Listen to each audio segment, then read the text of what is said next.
Assalamualaikum warahmatullahi wabarakatuh. Selamat datang di video presentasi analisis laporan keuangan PT Indosemen Tunggal Prakarsa Tbk yang disusun oleh saya sendiri Fatania Rahmayanti dengan NIM 230444146 dari kelas MK 4B. Penyusunan video ini diperuntukkan untuk memenuhi tugas akhir semester 4 mata kuliah analisis laporan keuangan yang diampu oleh Ibu Nimade Sriwardani SEMAK. Dalam video ini kita akan meninjau profil perusahaan, kegiatan keberlangsungan, hingga analisis mendalam mengenai laporan keuangan dan rasio keuangan perusahaan. PT Indosemen Tunggal Prakarsa atau yang biasa disebut dengan Indosemen merupakan produsen semen terbesar dan terkemuka di Indonesia, yang pendiriannya dimulai sejak tahun 1985 melalui penggabungan 6 perusahaan dan pabrik semen. Indosemen mulai melakukan penawaran umum saham perdana di Bursa Efek Indonesia pada tanggal 5 Desember tahun 1989 dengan kode saham INTP. Indosemen menjalankan kegiatan usahanya melalui 3 segmen utama yang terdiri dari segmen semen, segmen beton siap pakai, dan segmen tambang agregat, dengan memiliki 4 komplek pabrik utama yang berlokasi di Bogor, Cirebon, Kalimantan Selatan, dan Grobogan. Salah satu komplek pabrik terbesar berada di Citerap, Bogor, di mana komplek pabrik tersebut memiliki fasilitas produksi semen terbesar. Sedangkan, pendapatan terbesar Indosemen disumbangkan oleh segmen semen yang merupakan kegiatan usaha utama Indosemen. Saat ini, komposisi pemegang saham Indosemen mayoritas dipegang oleh Heidelberg Materials sebesar 51% dan 9% dimiliki oleh Indosemen sendiri. Sementara sisanya oleh publik sebesar 40%. Selanjutnya mengenai Corporate Social Responsibility yang dilakukan oleh PT Indosemen. Dalam menjalankan kegiatan operasionalnya, Indosemen memiliki keterkaitan yang besar terhadap lingkungan dan masyarakat.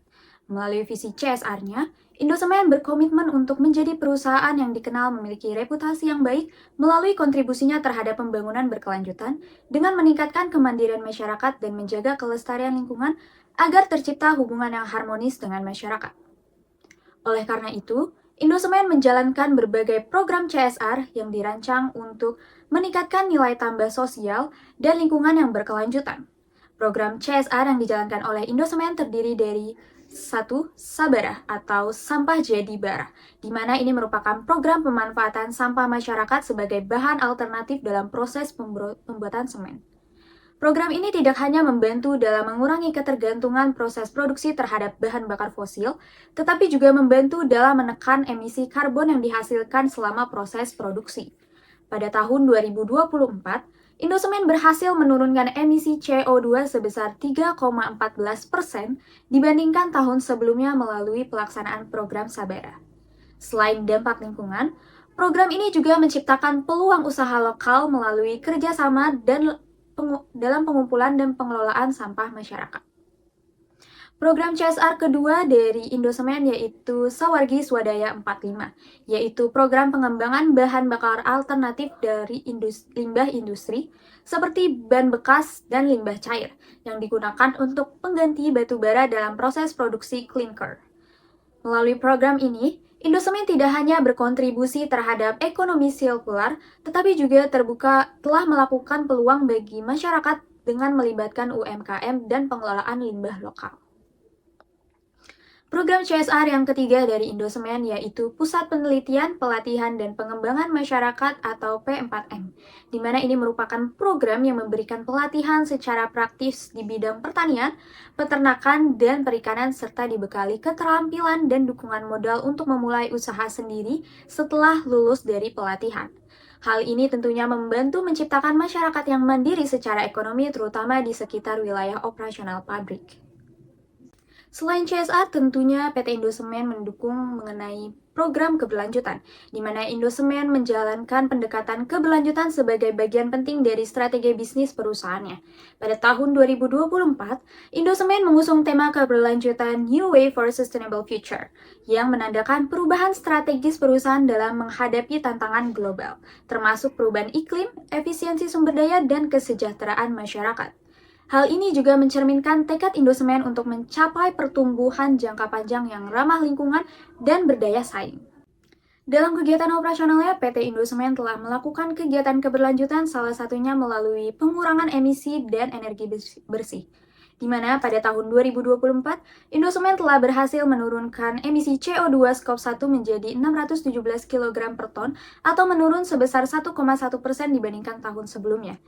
Penurunan ini tentunya dicapai melalui optimalisasi proses produksi, pengurangan penggunaan klinker, serta peningkatan konsumsi bahan bakar alternatif seperti RDF. Dalam mendukung transaksi energi bersih, Indosemen mengembangkan proyek pembangkit listrik tenaga surya yang berlokasi di Komplek Pabrik Citerep dengan mengoperasikan rooftop solar panel berkapasitas 4,5 NWP dan tengah membangun ground mountain solar panels berkapasitas 32,5 NWP. Selanjutnya, kegiatan keberlanjutan yang dilakukan Indosemen adalah produk ramah lingkungan Indosemen, di mana Indosemen telah memasarkan produk semen hidraulis, yaitu sebuah inovasi produk yang memiliki kandungan karbon lebih rendah dibandingkan ordinary Portland cement atau OPC, di mana pada tahun 2024 permintaan semen hidraulis meningkat sebesar 14% dibandingkan tahun sebelumnya. Sehingga hal ini menjadikan salah satu langkah nyata perusahaan dalam mendukung pembangunan berkelanjutan di Indonesia. Kegiatan keberlanjutan yang ketiga yang dilakukan oleh PT Indosemen yaitu pengelolaan limbah dan ekonomi sirkular, di mana sebagai bagian dari prinsip ekonomi sirkular, Indosemen memanfaatkan limbah industri sebagai bahan bakar dan bahan baku alternatif, di mana pada tahun 2024, tingkat pemanfaatan limbah B3 sebagai bahan bakar mencapai 92% dan sebanyak 69.204 ton RDF berhasil digunakan untuk menggantikan sekitar 67.100 ton batu bara.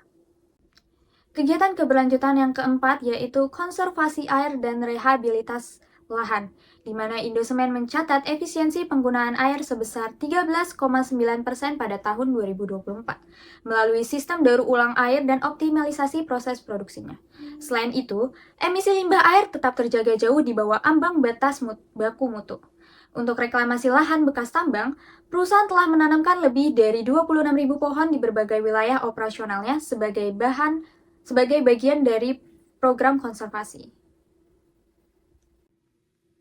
Selanjutnya kita akan membahas mengenai akun unik yang ada di PT Indosemen sebagai perusahaan manufaktur, di mana sebagai perusahaan manufaktur yang berfokus pada produksi semen, tentunya terdapat beberapa akun unik yang tidak dimiliki oleh semua perusahaan atau sektor industri.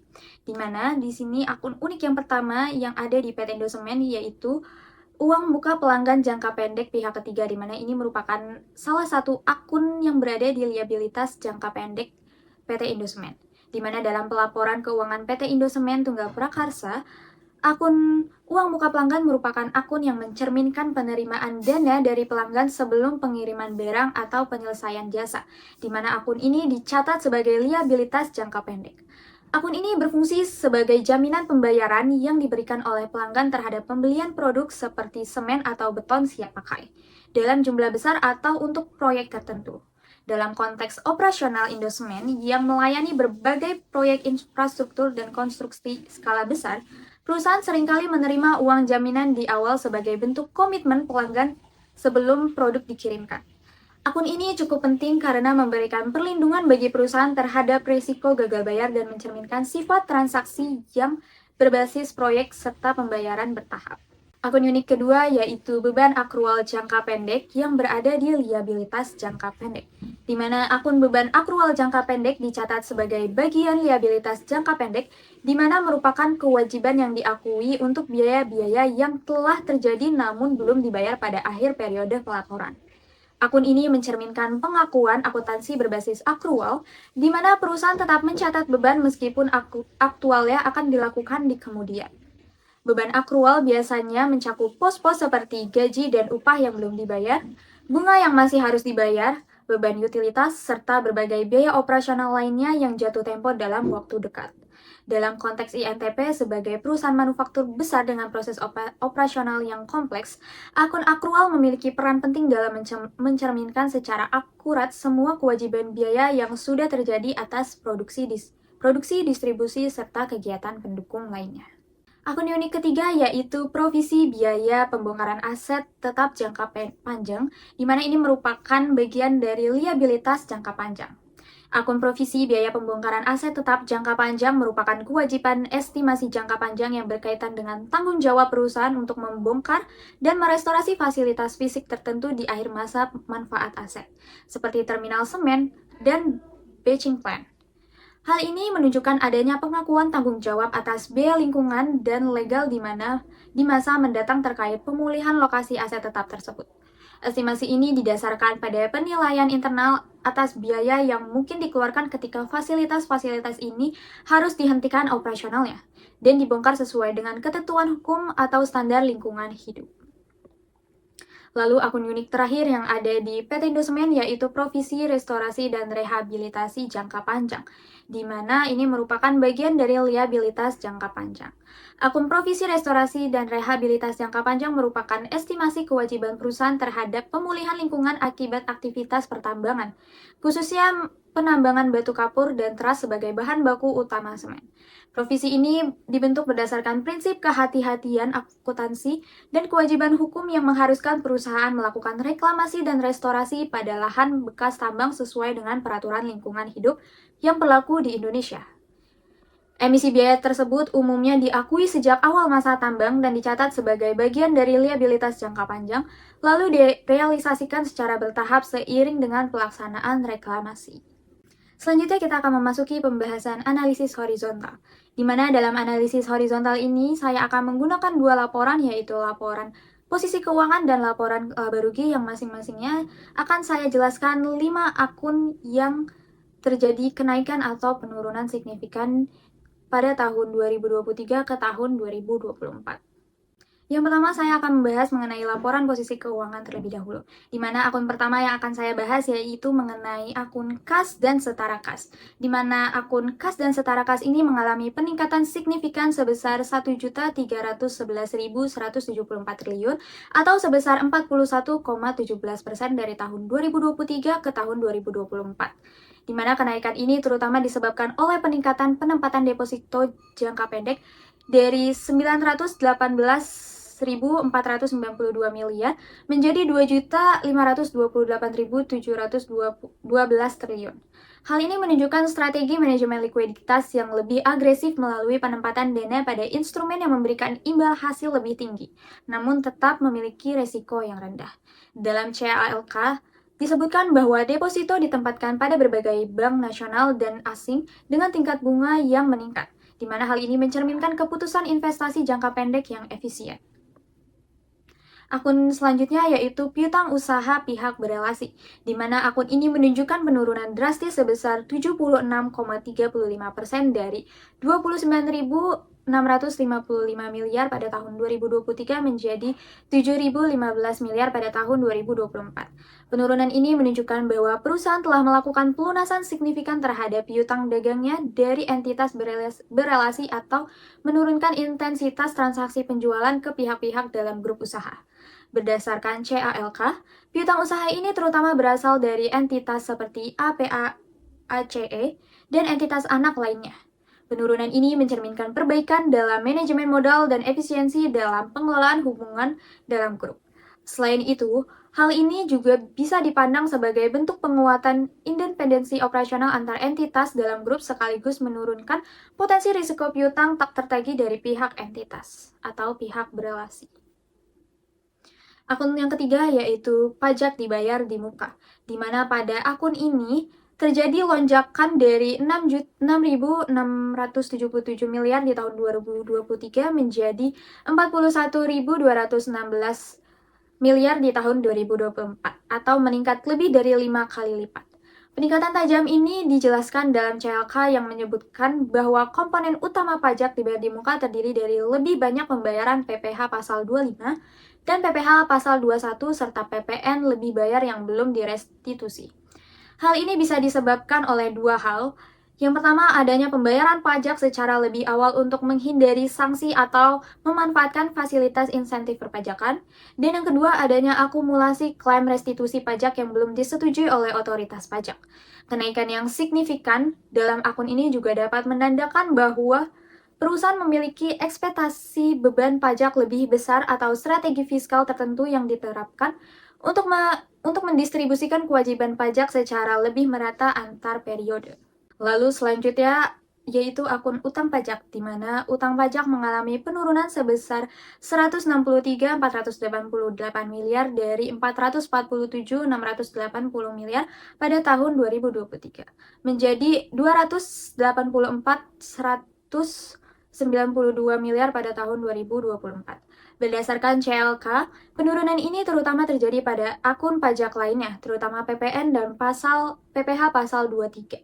Hal ini mencerminkan pembayaran pajak yang lebih tepat waktu yang kemungkinan besar diantisipasi oleh manajemen untuk menghindari denda dan bunga, serta menunjukkan perbaikan dalam proses rekonsiliasi fiskal dan pelaporan pajak.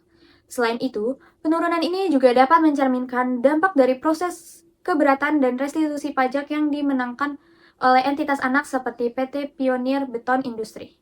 Manajemen pajak yang hati-hati dan strategis seperti ini menunjukkan kepatuhan terhadap peraturan perpajakan yang semakin baik dan dapat menghindarkan perusahaan dari potensi risiko pajak di masa depan.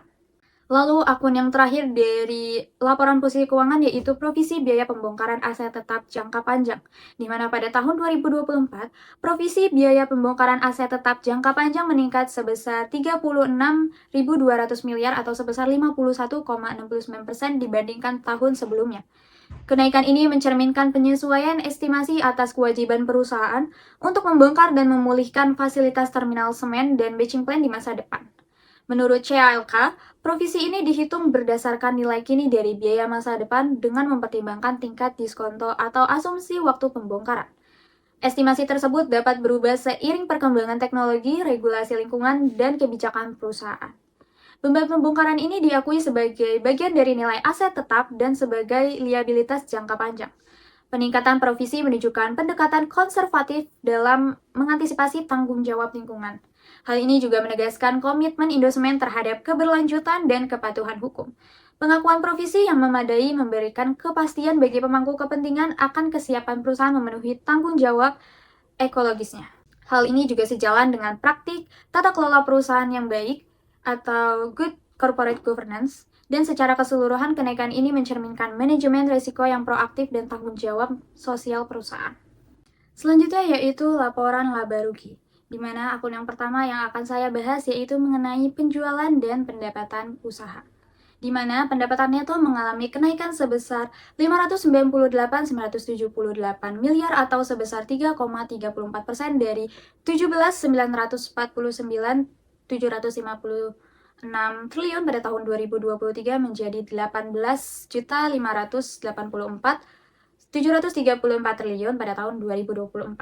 Peningkatan ini mencerminkan pertumbuhan stabil dalam volume penjualan atau penyesuaian harga jual produk semen dan beton siap pakai. Dalam CLK dijelaskan bahwa segmen semen tetap menjadi kontributor utama pendapatan, di mana hal ini mencerminkan permintaan pasar yang tetap terjaga meskipun ada tekanan dari persaingan industri. Kenaikan ini mengindikasikan bahwa strategi pemasaran dan distribusi perusahaan berjalan efektif serta mampu mempertahankan pangsa pasar di tengah kondisi makroekonomi yang fluktuatif. Akun selanjutnya yaitu beban pokok penjualan dan pendapatan, di mana pada akun ini terjadi kenaikan sebesar 384.748 miliar atau sebesar 3,18% dari 12.103.31 triliun menjadi 12.487.779 triliun. Peningkatan ini sebanding dengan pertumbuhan pendapatan, di mana hal ini menunjukkan bahwa struktur biaya tetap efisiensi dan terkendali. Menurut CLK, komponen utama beban pokok berasal dari biaya bahan baku, bahan penolong, dan energi seperti batu bara dan listrik.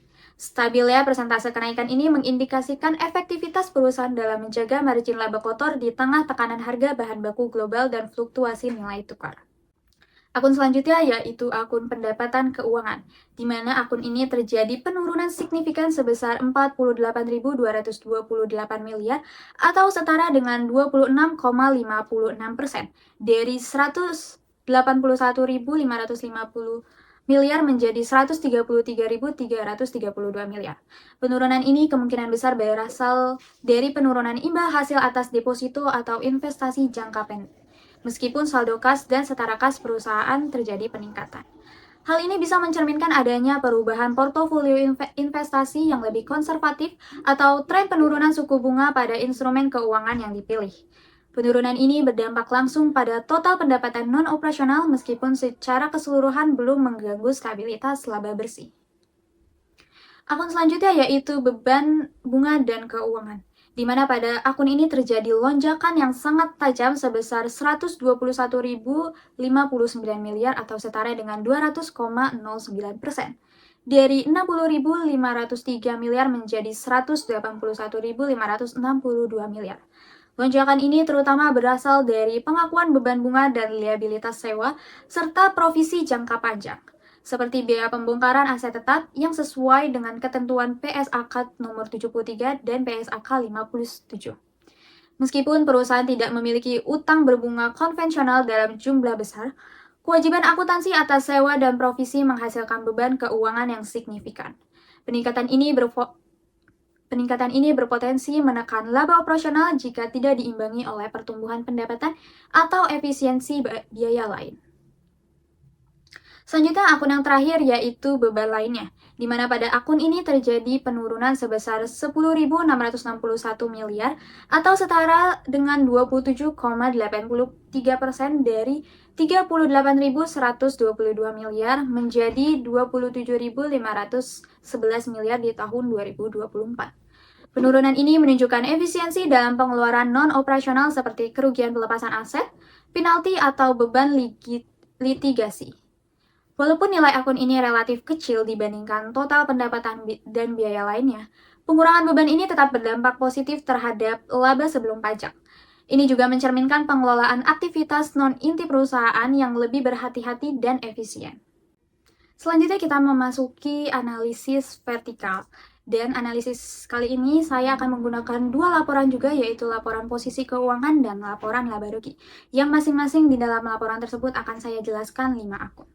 Yang pertama, saya akan menjelaskan mengenai laporan posisi keuangan terlebih dahulu, di mana akun pertama yang akan saya jelaskan yaitu akun kas dan setara kas pada PT Indosemen, di mana pada tahun 2024, kas dan setara kas mencapai 14,78% dari total aset, di mana hal ini naik signifikan dari 10,74% pada tahun 2023. Kenaikan ini menandakan penguatan likuiditas perusahaan, di mana dalam CLK dijelaskan bahwa kas ini sebagian besar ditempatkan pada bank-bank besar dalam negeri yang menunjukkan kehati-hatian dalam pengelolaan risiko likuiditas. Peningkatan ini juga dapat berkaitan dengan strategi penurunan investasi jangka panjang atau efisiensi belanja modal. Selanjutnya akun kedua yaitu piutang usaha pihak ketiga, di mana piutang usaha terhadap pihak ketiga memiliki proporsi sebesar 9,31% dari total aset pada tahun 2024, di mana hal ini relatif stabil dari 9,15% di tahun 2023. Berdasarkan CLK, piutang ini sebagian besar berasal dari distribusi semen dan beton siap pakai. Rasio ini mengindikasikan bahwa kebijakan kredit dan penagihan perusahaan relatif stabil. Penurunan sedikit piutang dibandingkan peningkatan pendapatan juga menunjukkan adanya efisiensi pengelolaan modal kerja. Akun yang ketiga yaitu persediaan lancar, di mana proporsi persediaan lancar menurun dari 9,80% di tahun 2023 menjadi 8,52% di tahun 2024. Dalam CLK disebutkan bahwa penurunan ini berasal dari optimalisasi manajemen persediaan bahan baku dan barang jadi tanpa mengorbankan kelancaran produksi. Penurunan presentasi ini dapat menjadi indikator positif efisiensi operasional perusahaan PT Indosemen. Akun selanjutnya yaitu akun aset tetap, di mana aset tetap masih mendominasi struktur aset dengan proporsi sebesar 61,63% dari total aset pada tahun 2024, meskipun sedikit terjadi penurunan dari 64,61% pada tahun 2023. Penurunan ini terutama disebabkan oleh penyusutan atau depresiasi dan minimnya akuisisi aset baru, sebagaimana tercantum dalam CLK. Hal ini tentunya mencerminkan sifat industri semen yang padat modal, namun dapat mengindikasikan perusahaan lebih fokus pada optimalisasi aset yang ada daripada ekspansi pada aset fisik baru. Lalu akun yang terakhir dari laporan posisi keuangan ini merupakan aset tak berwujud selain goodwill, di mana pada akun ini hanya mencakup 1,78% dari total aset di tahun 2024, di mana persentase ini menurun dari 1,89% di tahun 2023. Berdasarkan CLK, aset ini terdiri dari lisensi perangkat lunak dan merek dagang. Komposisi ini menunjukkan bahwa kekayaan perusahaan lebih berbasis aset fisik sejalan dengan karakter industri manufaktur semen. Selanjutnya yaitu laporan laba rugi, di mana akun yang pertama yang akan saya bahas yaitu akun beban pokok penjualan dan pendapatan. Di mana pada tahun 2024, beban pokok penjualan dan pendapatan PT Indosemen tercatat sebesar 67,32% dari total pendapatan neto, sedikit lebih rendah dibandingkan tahun 2023 yang sebesar 67,43%.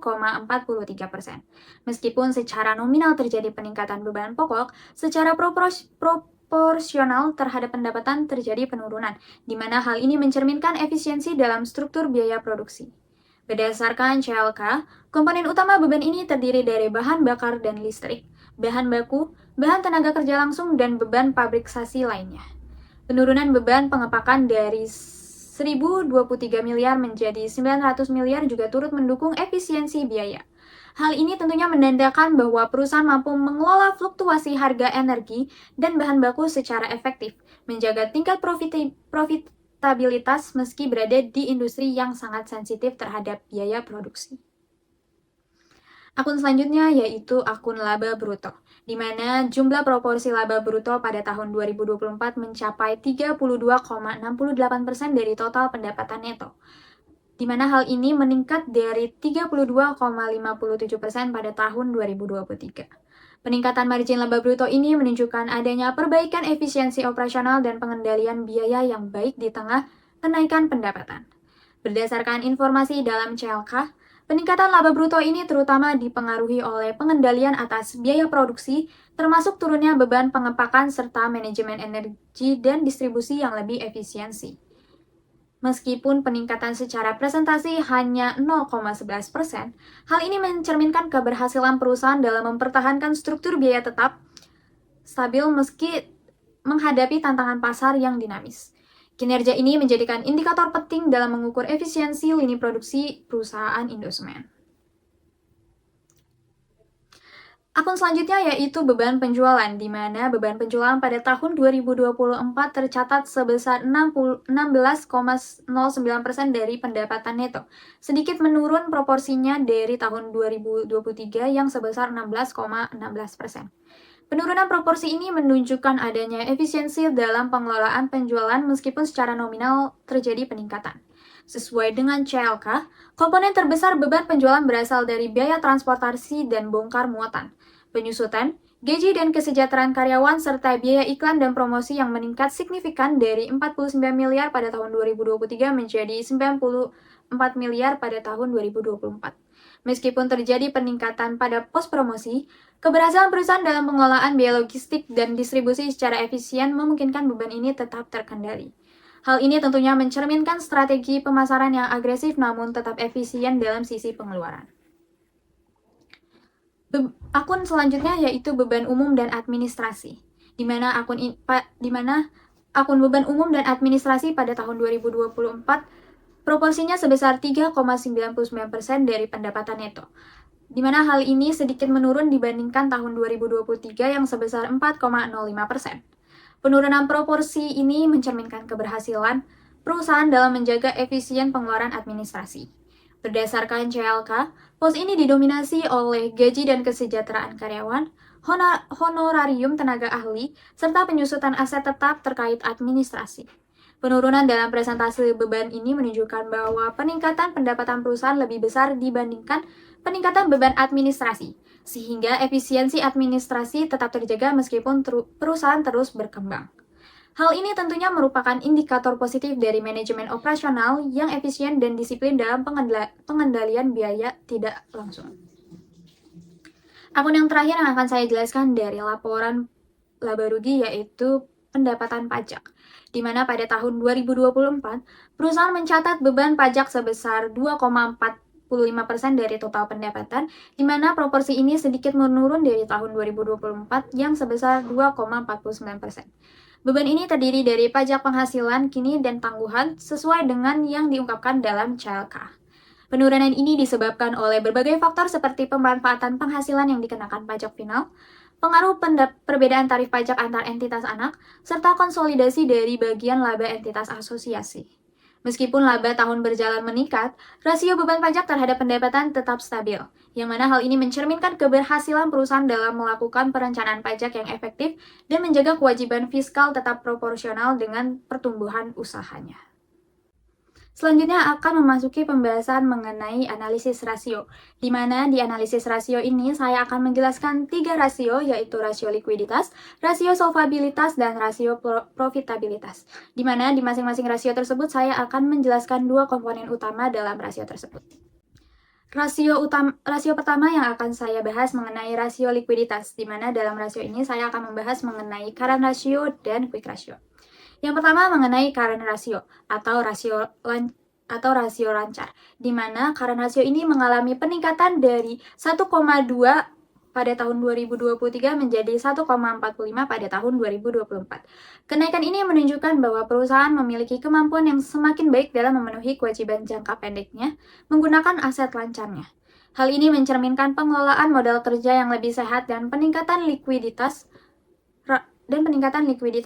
Rasio ini di atas 1 menandakan bahwa perusahaan berada dalam posisi keuangan yang cukup aman untuk jangka pendek.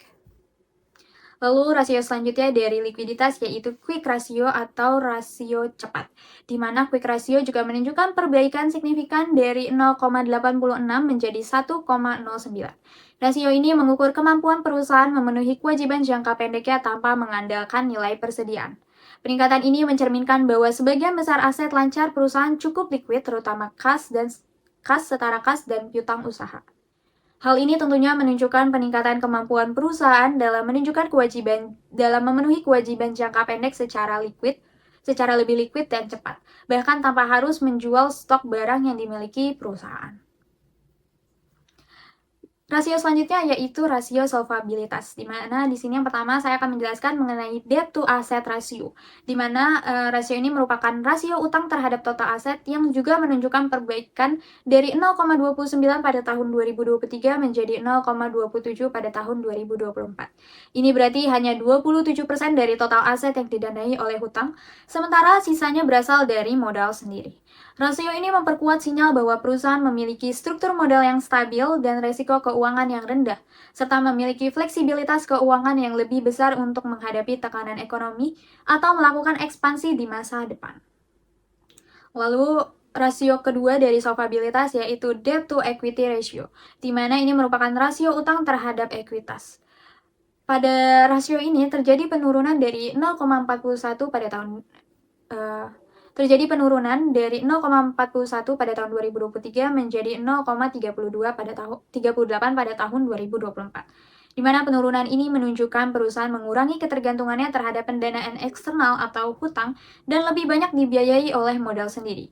Artinya hanya sekitar 38% dari modal pemegang saham yang ditopang oleh utang, yang mencerminkan struktur pemodalan yang konservatif dan aman dari tekanan keuangan.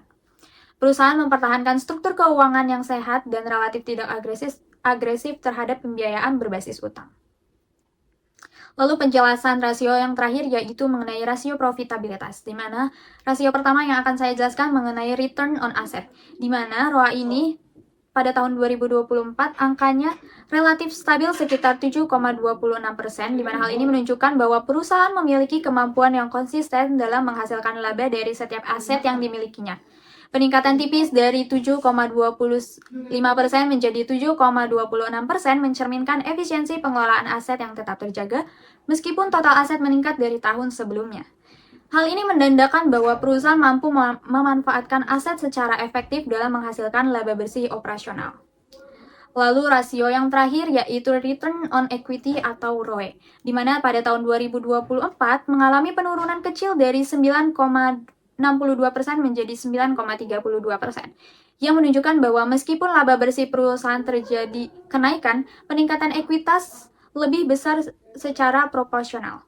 Meskipun sedikit menurun, ROE tetap berada pada level yang cukup baik dan menunjukkan bahwa perusahaan mampu memberikan pengendalian yang layak kepada para pemegang saham. Penurunan ini lebih disebabkan oleh pertumbuhan ekuitas yang lebih besar dibandingkan pertumbuhan laba. Secara keseluruhan, PT Indosemen menunjukkan kinerja keuangan yang solid pada tahun 2023 ke tahun 2024. Peningkatan aset, ekuitas, dan pendapatan disertai dengan penurunan liabilitas mencerminkan pertumbuhan yang sehat dan efisiensi operasional yang terjaga. Rasio likuiditas dan profitabilitas mengalami perbaikan sementara rasio solvabilitas menunjukkan risiko keuangan yang rendah. Struktur keuangan yang tetap kuat dengan dominasi aset tetap dan peningkatan proporsi ekuitas. Stabilitas margin laba dan efisiensi penggunaan sumber daya memperkuat posisi perusahaan di tengah tantangan biaya produksi. Di sisi non-keuangan, Indosemen konsisten menjalankan program keberlanjutan dan CSR, menunjukkan komitmen terhadap tanggung jawab sosial dan lingkungan. Secara keseluruhan, perusahaan berada dalam kondisi yang baik untuk mendukung pertumbuhan jangka panjang dan menjaga daya saingnya. Sekian presentasi saya mengenai analisis laporan keuangan dari PT Indosemen Tunggal Prakarsa Tbk atau INTP. Semoga melalui video ini dapat memenuhi tugas akhir semester 4 dari mata kuliah analisis laporan keuangan. Sekian dari saya, wassalamualaikum warahmatullahi wabarakatuh.